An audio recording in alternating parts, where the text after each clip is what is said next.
Phyllis, could you give us a brief introduction as to who you are and tell everybody who you are? Tante Washtainape Tuzape, Mini Tehiowi Hemachiapi, Na Mini Yuhanajiwi Hemachiapi. I'm Phyllis Young is my American name. I live on 107 miles of shoreline on Standing Rock, and I'm just sharing with some people today who want to follow up on what we're doing here after the camps, Oceti Sakowin Camp, and some of the activities that are ongoing, the continuing campaign to keep free from the oil and gas development that are here, because there are 55 applications for more pipelines here. So that's who I am. In North Dakota, South Dakota?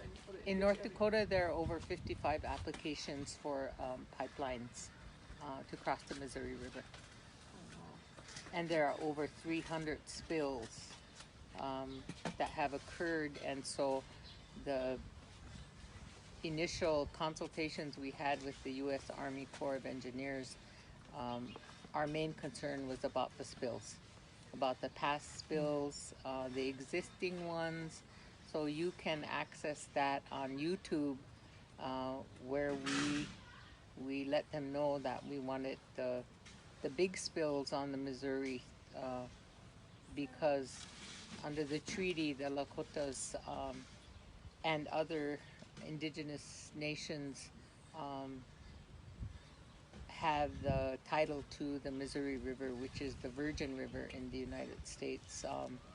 However, over allocated it has been, but we own title to that, to the headwaters of Montana, to the tailwaters where it meets the Mississippi. So we know that in international law that there are no water rights, that no one owns the water rights.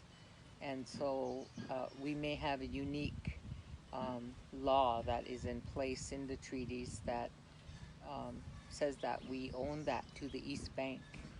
And for us, the East Bank goes many miles past just the shoreline.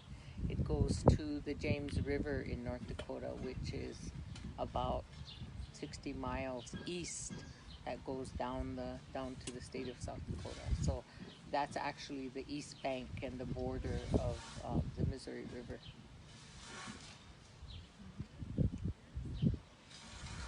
And as you mentioned, spills, have there any been occurring now since the pipeline here at Canmore was built? No, there has been ongoing development and applications for development since 2007 and before.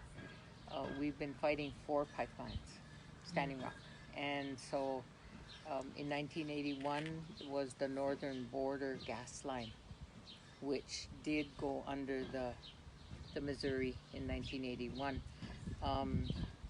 So that is Aboriginal territory.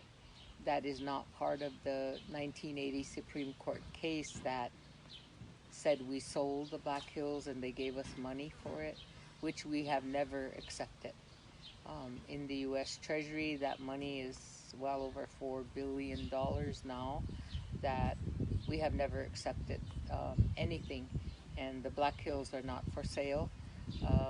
Our treaty territory is not for sale. We still live here, and the Aboriginal title that we hold is not part of that Supreme Court case. So we still maintain the boundaries of the 1851 treaty, and we're doing re-education on the treaties. So the pipelines that were here were the northern border pipeline, which is a gas line that has the original right-of-way. So the second one is the Keystone pipeline that goes above Standing Rock and then over, crosses, and then down to South Dakota. The third one was the Keystone XL, and we defeated that in the final days of Obama's administration. He denied the permit. And the fourth one is the DAPO, and they have taken our name, Dakota. Mie ma Dakota. That is my nationality. That is who I am. And they have taken our name and made it into a pipeline name. So it's confusing at times because when you pray for Dakota people. And so we have to be very specific in our prayer to Pankashila. But there are 4 pipelines, and one was defeated, but they're proposing to come again from the tar sands in Canada and the dirtiest pipeline. So they're coming back. But in their initial process for the Public Utilities Commission, they laughed at us, scoffed at us, but particularly a woman in the public utilities for South Dakota. So we are filing genocide charges against that individual, as well as some utility companies and some operations. And we have well over 50 legal actions that we are pursuing. We haven't perfected them yet, so we're going to different fora in the world, not just the U.S. Congress, not just the UN committees, but every forum that we can. We're not waiting for a day of justice, a day of redemption. We're establishing a footprint for our grandchildren, so that they can say, my grandma did this document was made by my grandfather. So we are looking out for the future. And it's not just the Oceti Sakowin future. It's all indigenous peoples, natural peoples, and it's all humanity. So we're at a new threshold, and we're talking about people all over the world. So that's what our struggle is about. So your question was relevant to pipelines. Since 2007, we have been opposing those 4 pipelines, and there are 55 applications for pipelines to cross the river. There are over 300 spills that have happened in Montana, North Dakota, Michigan, throughout the country, wherever there's development. So there are many pipelines that are being proposed. So we're waiting for a decision for the AIM pipeline in New York, where we may get some kind of decision that will be beneficial to us. So we're hoping that we can get that decision soon that will acknowledge the right of people to the water. Sorry, you mentioned Treaty of 1851. That's not the Treaty of Fort Laramie, or is it? Or is it prior to that? It's Treaty of Fort Laramie, but it is the 1851 treaty are the boundaries. The 1868 treaty are the provisions. Okay. So the Oceti Sakowin have 33 treaties with the United States, and that's from 1805 at Fort Sandusky, Ohio, with Zebulon Pike in the military, all the way through to 1868, the Fort Laramie Treaty of April 29, 1868 is what the United States says is the final treaty. And the 1851 preceded that, but the 1868 treaty is a treaty of peace. The government created a commission, a peace commission, because they wanted peace. They wanted peace because they wanted passage and expansion to the West. And and that was their whole purpose, because we were able to stop them in 1876, which was a violation, which was their violation of 1868, that we proceeded to protect our territory. So we know our history well. We have struggled for our right in our territory, but the coming of DAPL and the camp is the final chapter of the doctrine of discovery, which we have condemned and we have defied, and it's very clear now what cases of law in the United States that they have used the doctrine of discovery to terminate Indian nations. So it's the first time that I actually hear about the doctrine of discovery in the context of the US. So I've heard a lot about it concerning Canada, where it was in wide use. I think it was also in Australia. I'm not sure about it. I really just don't know about how it was used in the US. And was it actually affirmed by US courts? There is kind of prior to the arrival of Columbus, there was nobody living here. It was nobody's land, no man's land. Have courts actually ruled in that way? we established that at Oceti Sakowin, the ancestral right to the land and the natural law that governed our people before the written word. And that's a symbolism. The significance of Oceti Sakowin Camp was we are the predecessor sovereign for whatever good the word sovereign is, because it comes from England, but we are the predecessor sovereign of the Western Hemisphere. We are the evidence of the Western Hemisphere. And so when Pontificus drafted the 5 papal bulls from the Vatican and gave that to Ferdinand and Isabella, and they came here in the 5th century, and they promoted what they call the law of Christendom, and they applied it to Asia, to Africa, and to North America and South America. And they made it because indigenous people were not considered humans, that we were wandering beasts, that we were subhuman, and that we were not Christian.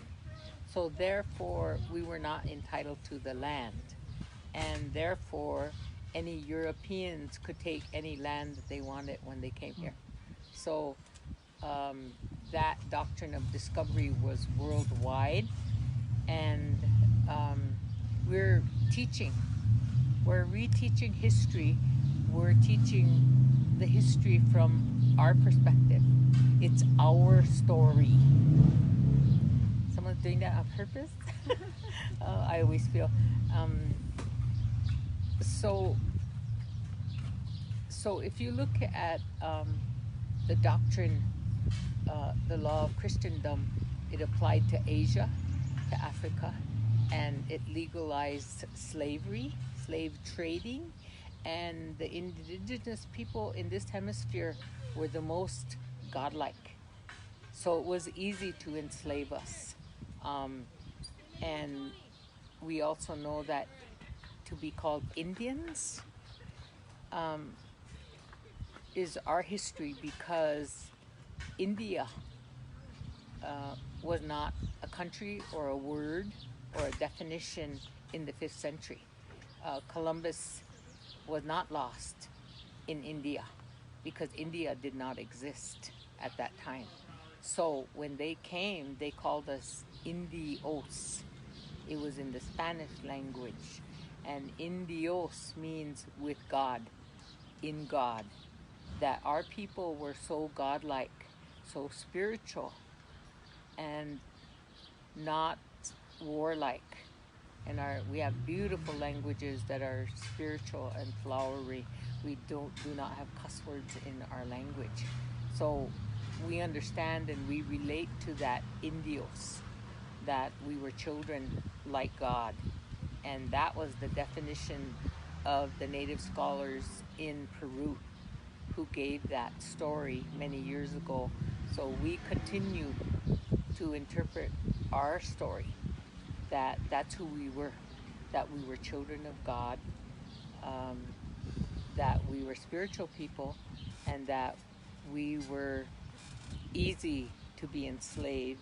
And so Columbus was a slave trader in Portugal before the doctrine of discovery.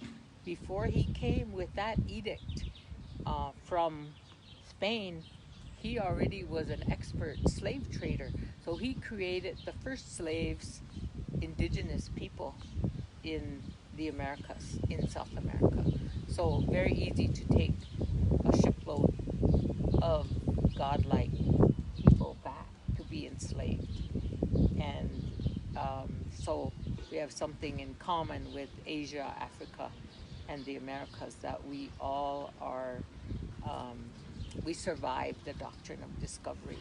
And then in the U.S. court systems, it was the Chief Justice Marshall who introduced that, known as Johnson versus McIntosh, and acknowledged that papal bull back in 1823.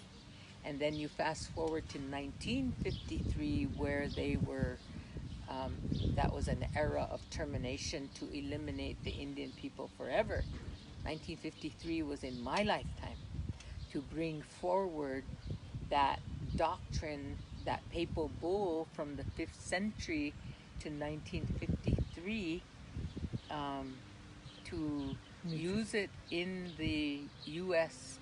federal Indian law and introduce that in all of the cases in American law, to put us, to keep us in the context of subhuman wandering beasts and not Christian, so that they could continue their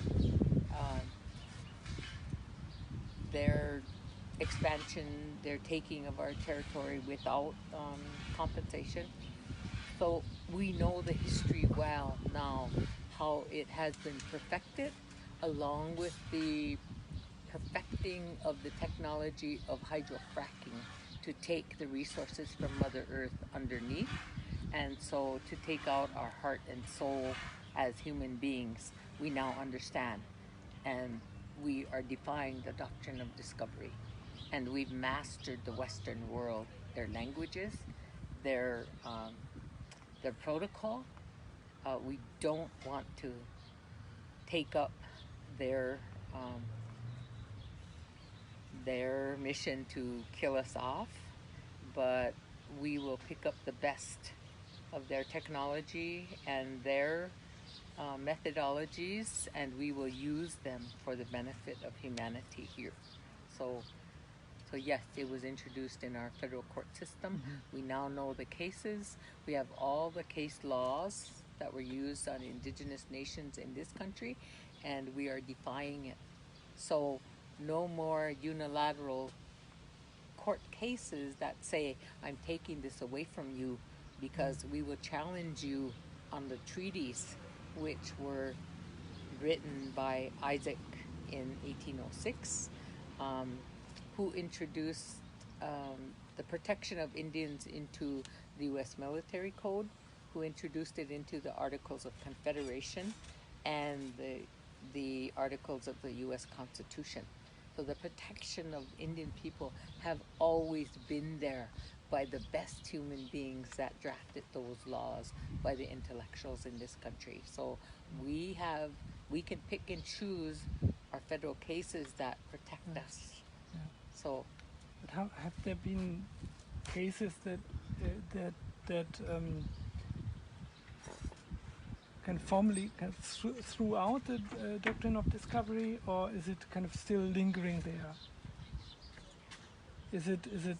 I mean, have federal courts ever kind of said that? Well, you cannot make this claim that this was no man's land before Columbus, or is it still used to justify certain measures?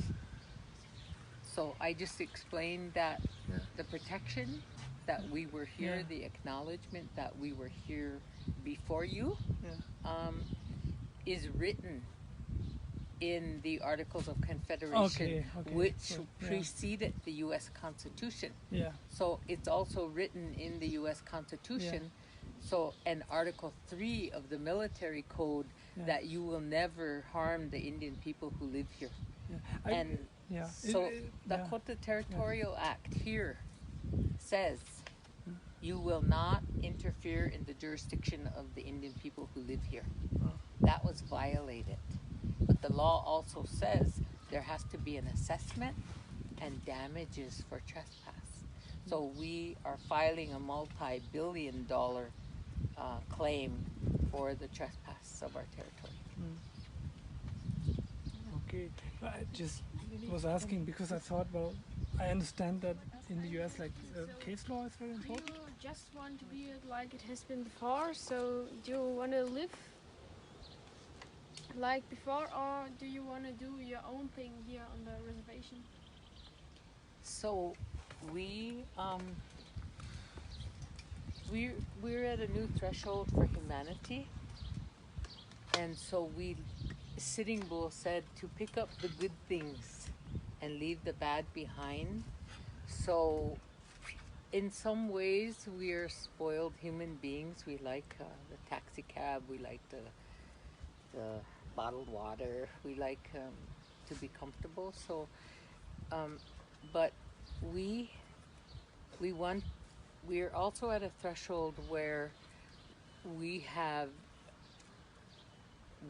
now acknowledged the thunder beings. The thunder beings to you is the rain, the snow, the lightning, the thunder.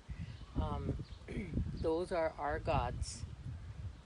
And we had to always fight the U.S. government to worship, to go to a sacred site and worship in our way.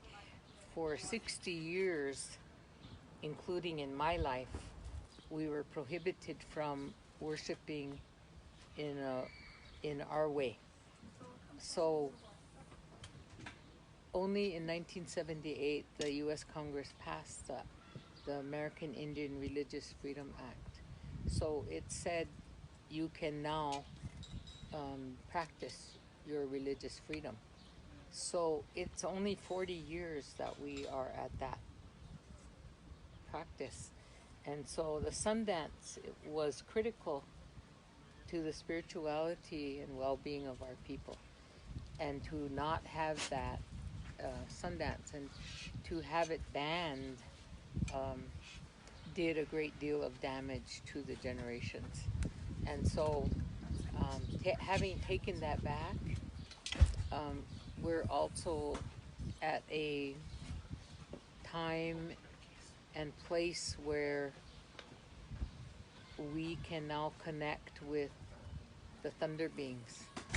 And as sun gazers and sun worshippers, we can get a lot of energy for our way of life by developing a partnership with the thunder beings. And the thunder beings, one is the sun. We can get energy from the sun, so we're developing technologies for solar, which is something that Germany is probably way ahead of us. We have 6 people coming from Germany to visit us to document our development. So with solar, I work on solar, so I want to see solar panels all over. I want our people to be able to make the solar panels and maybe go directly to China and help and do a partnership with them, since Trump doesn't want to do anything with the tariffs. I'm a dreamer, and so I like to think that we can have a partnership with the wind. The wind is the female of the thunder beings, and she doesn't like to operate by the rules. She's the mischievous one. She likes to play, and so she dictates.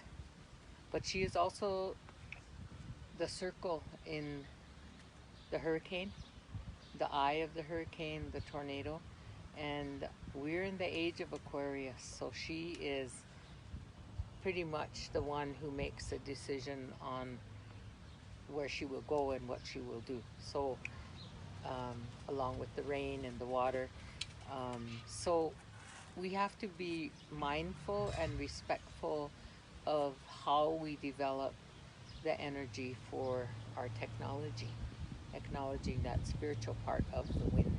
So that's a component in our culture that we have that the Western civilization does not have, respect for, and dignity for the thunder beings. So embracing those for renewed energy. We don't want to have a utility bill. We live in a blizzard. In the winter, we have to pay $1,000 for our electricity. And so we do not want to pay $1,000 for our electricity every month. We can't afford it. I don't have a job. Where do I go to get the money to pay the electricity bill? So the company turns off the electricity. So we have people that freeze to death here because we have severe winters and they have no heat. So to have this new partnership with the thunder beings to create energy from the sun with the solar panels for our homes, our operations, our offices. There are LED lights, and the solar are by battery. So we will have street lights that are solar. Our homes will have lights that are solar, and our businesses, our offices will have solar, so that it's an energy that we will have money to operate ourselves, but not to charge you $1,000 and you $1,000 every month just to have. So it's a new energy, a natural energy, and one of our thunder beings. So we're moving in that way to acknowledge Mother Nature as you know her. So we're doing that with the wind. So we have the windmills, although we're not fond of the big windmills being present because we have to be mindful of the eagles that fly through here that depend on this migration path for water and food in their way of life. So we need to put them way out where they're not in the path of the living beings. And water is a big part of our natural way of life. All life is born in water. So when the baby is inside the mama, he's in water, she's in water. And so it's a miracle because the babies know how to breathe air and live, and know how to swim and live in water inside the mother. So life is a miracle before you become a human being into this world. So it's very necessary for Mother Earth to have water. And so our struggle is about our traditional beliefs that water is necessary for all living things. To begin life, to continue life, we need water. And all human beings, no matter who they are, need water. So whether you're from Germany, and I'm from my homeland here in Oceti Sakowin, wherever we may be, children, adults, men, women, I said to the Nazis, you need water. So, water is life. Miniwichoni is a very significant part of our culture, our belief system, and the mama's womb is ta mini, meaning your water. That's how you say womb.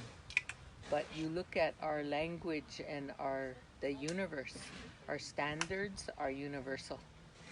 So that we is sun, we is moon, we chachchala is man, we ya is woman, so that we're all interconnected universally, and we are a pluralistic society.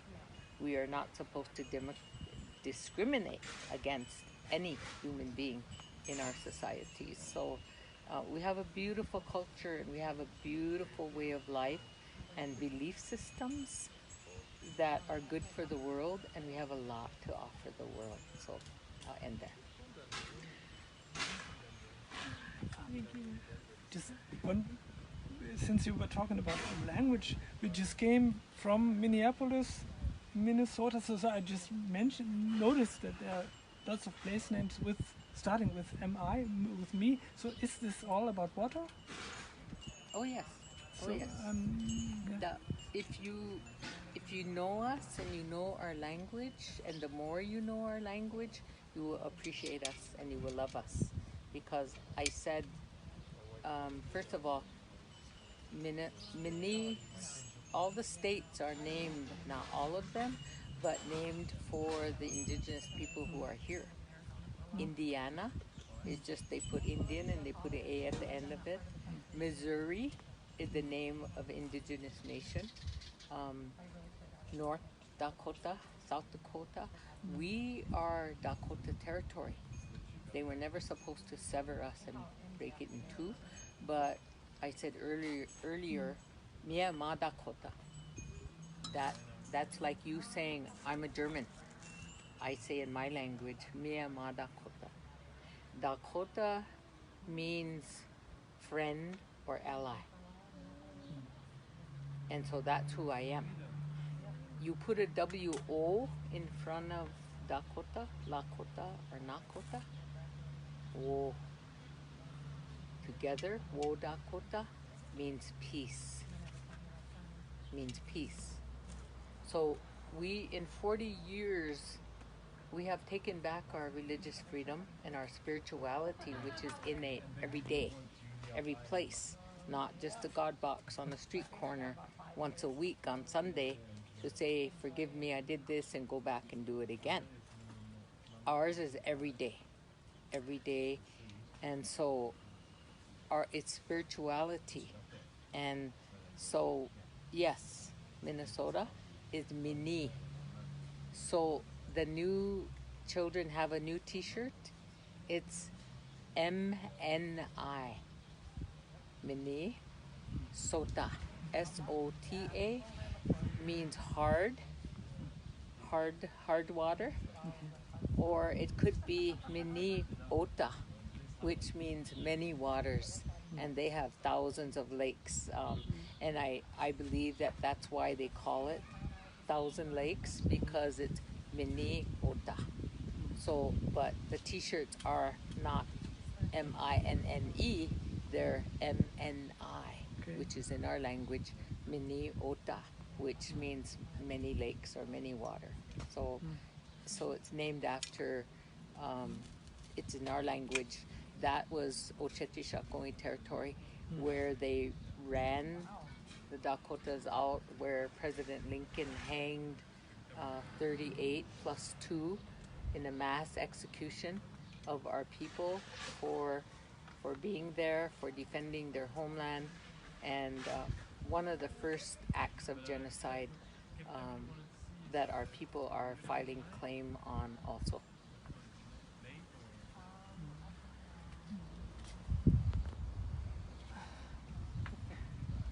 That's a hard lesson, that one.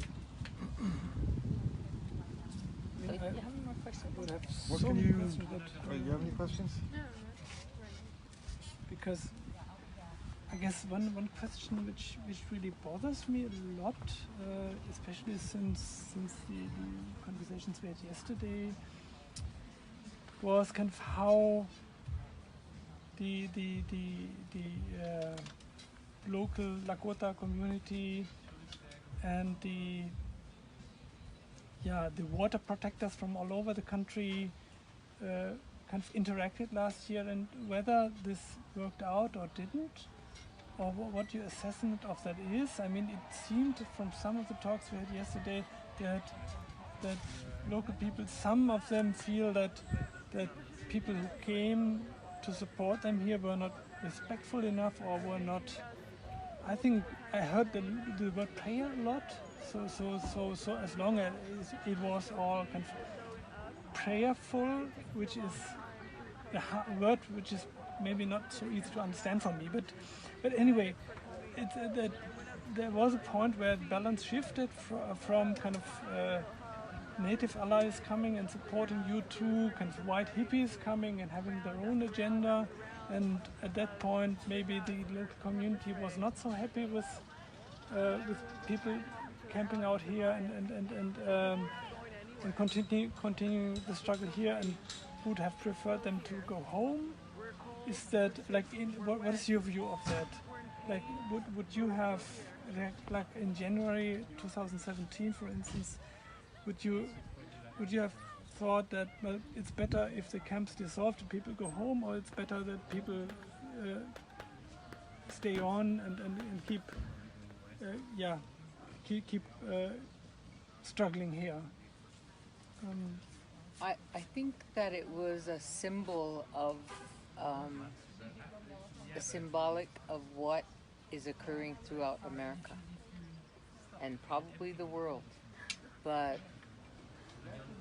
it was so. I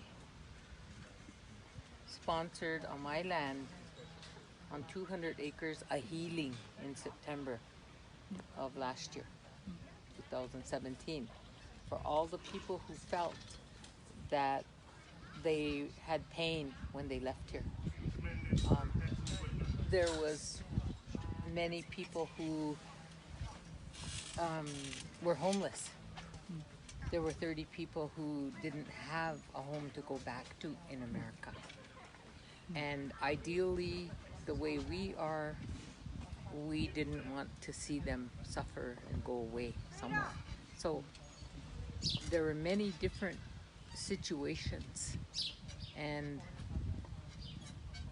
I just believe that we were a symbol to them, that when they came, there was such beauty. And I have my own personal convictions on it because I saw my own people who are homeless, who are hungry here.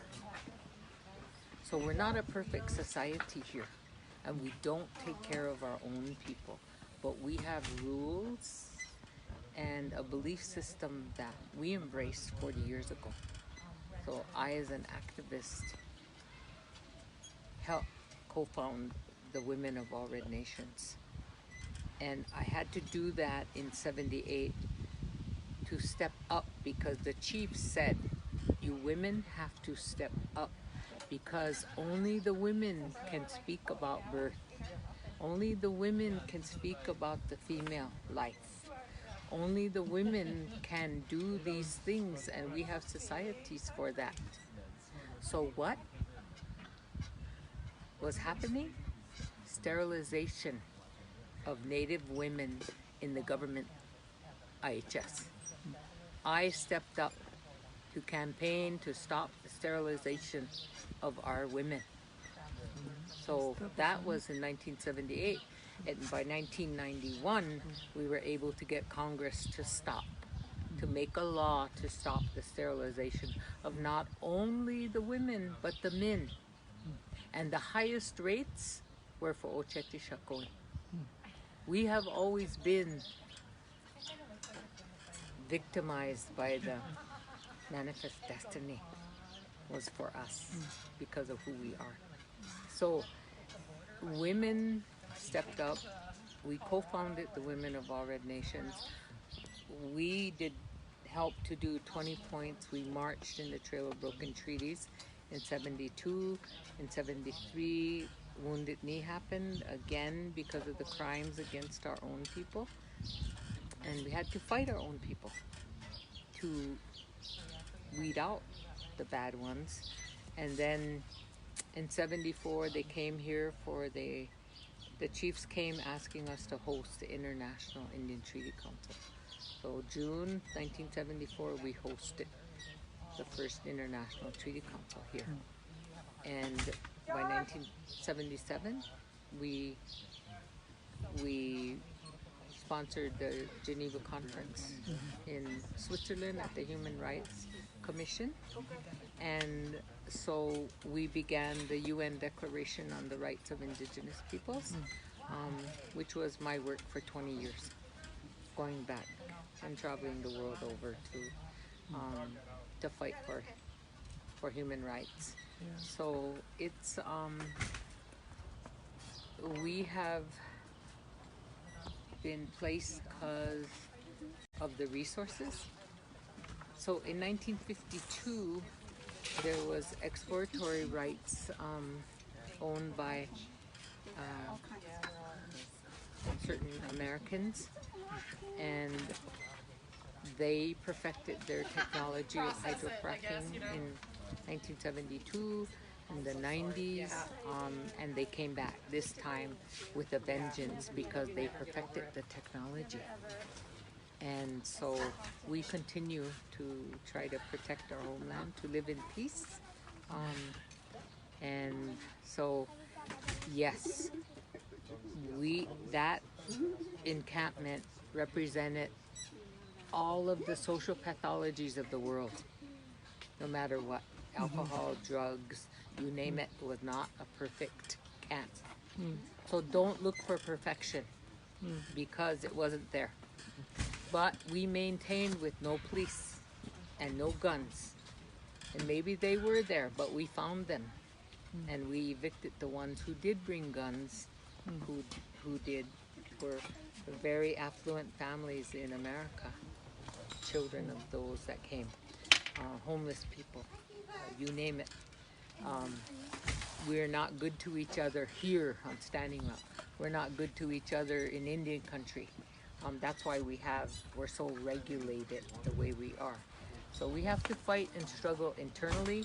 We have to fight and struggle outwardly, externally as well. So we mobilized, we unified, not only our camp, but our people and the world.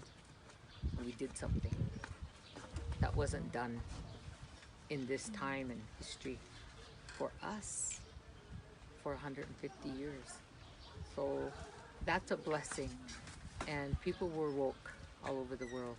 And so, yes, we still have grandfathers trying to get some oil development on their land, trying to get money because we're still in poverty.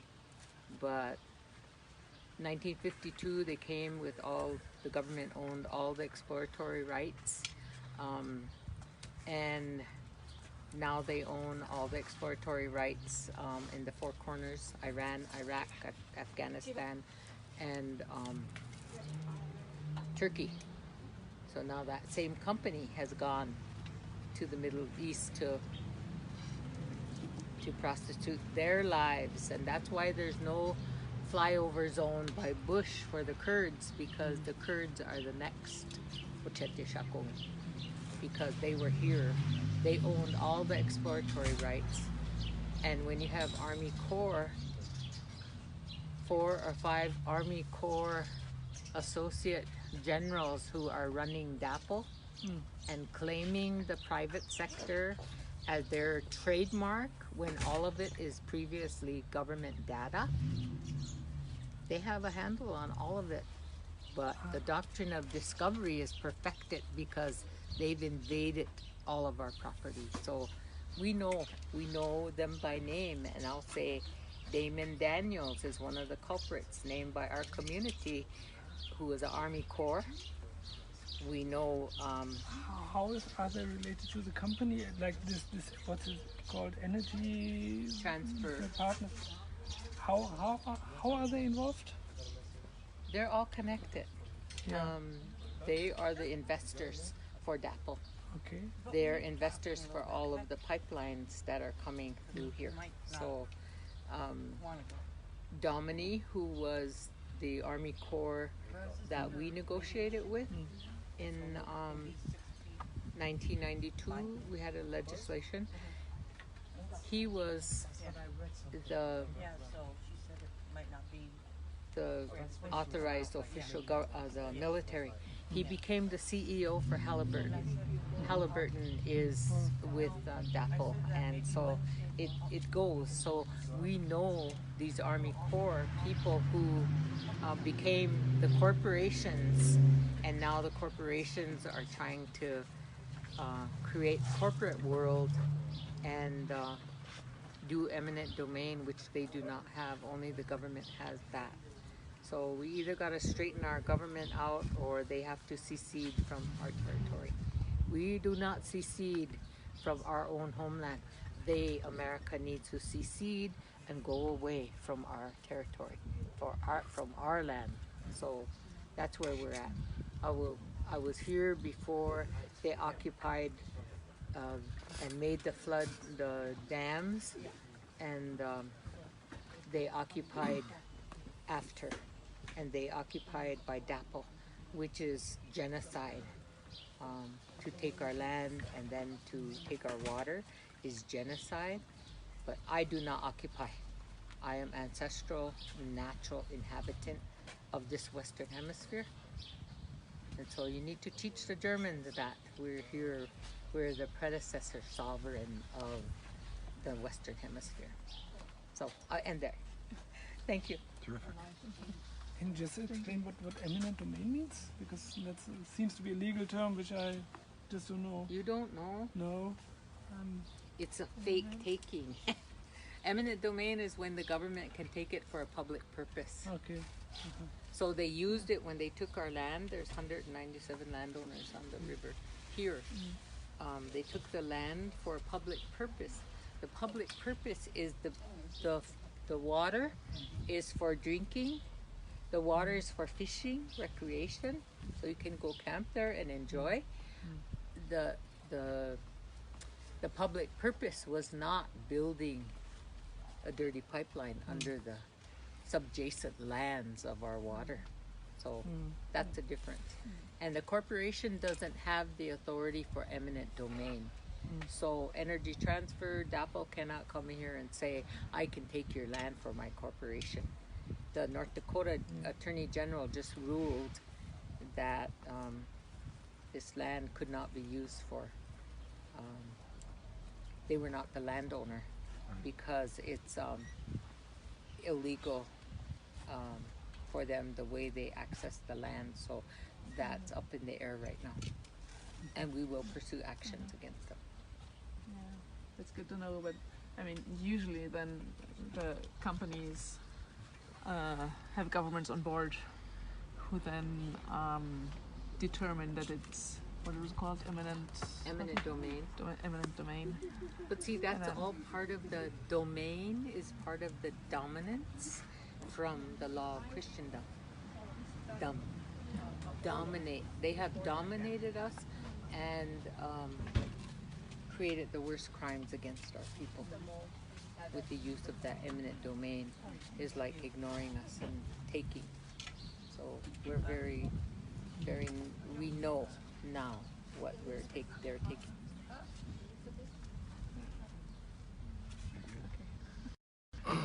All right, so many blessings to all my relations in the four directions.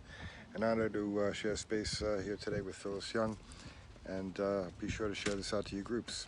Any returning, Order is Life.